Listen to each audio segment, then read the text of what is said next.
So Australian Open. Oh yeah. Yep. Yeah, let's talk about that real quick.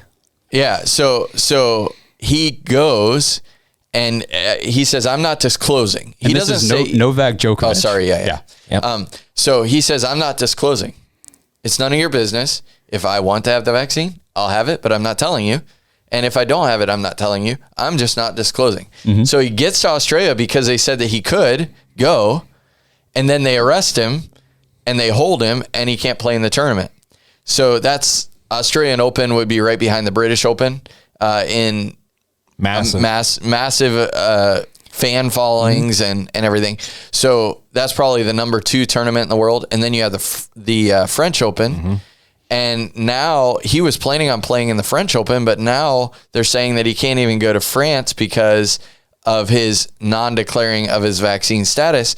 So you're taking the number 1 player in the world who probably has the largest fan base in the world, and you're making this a front page story because you're trying to force him to declare his status. That to me is just crazy. And then to arrest him and then ship him, deport him out of the country. That's insane. We take in so much information that I forget some things, but when you brought that up, I saw a clip of John McEnroe just completely going off on how stupid this was. Mm-hmm. I don't know what network it was on, but it was on a major network. And he just calls it total BS. And he walks through the steps. And again, another voice speaking out and saying, this just doesn't make any sense. Mm-hmm. It's good to see. Yeah. Number 1 player in the world. Yeah. Not able to play. And it would be like Tiger in the day, not being able to play in the Masters because he won't tell you his medical history. And John McEnroe has some street crazy cred to think about. Yeah.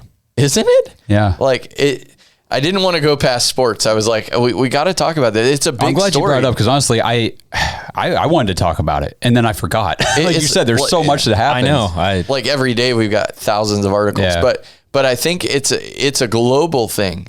It's a global thing. One of the biggest tournaments in tennis being restricted. And so, I mean, if I'm a player, okay, and I'm, let's say, number 5 in the world, I don't know who number 5 is, so I'm not really cracking on them. I just wonder, if I'm number 5 in the world, do I really want to play in a tournament and win when I could go up against the best player in the world and like actually have the crown? Mm-hmm. But no, I'm going to win. Number 5 in the world will probably win. And then they'll be like, oh yeah, I'm the best. No, you're not. The best wasn't allowed to play because he didn't disclose his medical status, which is a violation of his rights. But he wasn't able to play. So guess what? Now you can claim that it's sort of like the transgender swimmers, you know, we made it. No, you didn't. You raced against girls. Are you kidding? Yeah, no, you cheated. You cheated. Yeah. So really, in essence, what they're doing is delegitimizing these world famous competitions. I mean, I watched those, and I'm not a tennis fan, just because the athletic ability of these people is amazing. But now they're discrediting the whole thing because we're not going to see who the best player in the world is. You're right. It's like, I want to watch the best in the world at this one thing, right? Tennis. Yeah. Like, of all the people in the world, these are the best tennis players in the world.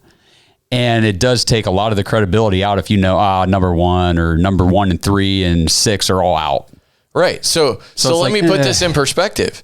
This is exactly why the NFL and the NBA are allowing non-vaccinated players to play, because they know the credibility of their sport will dissipate if they do what tennis is doing. Yep. If Aaron Rodgers is sidelined in the NFL playoffs because of an asymptomatic COVID positive test or whatever, and he has to miss a game, the credibility of the playoffs, whoever ends up in the Super Bowl, all that goes out the window, and they know how much money they're going to lose if that happens. Right, and we're seeing it live in Australia and now in France and maybe in England. I don't know what'll happen with Wimbledon, but I mean, we're seeing it play out over there, and I'm sure that the powers that be here are saying, whoa, we can't discredit. It makes us too much money. It's our lifeline.